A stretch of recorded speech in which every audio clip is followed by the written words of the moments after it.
शफीम मलिक और आप देख रहे हैं पीकेएन न्यूज।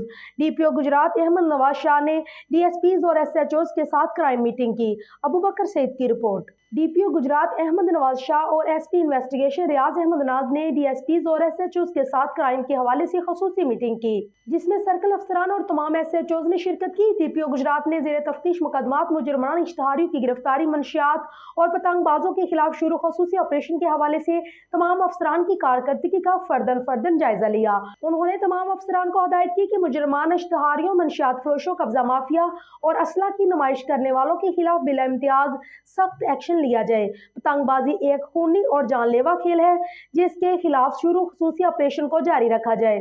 मजीद कहा कि तमाम अफसरान अपनी कारकर्दगी में बेहतरी लाएं। नाकस कारकर्दगी के हमल अफसरान को किसी ओहदे पर बर्दाश्त नहीं किया जाएगा।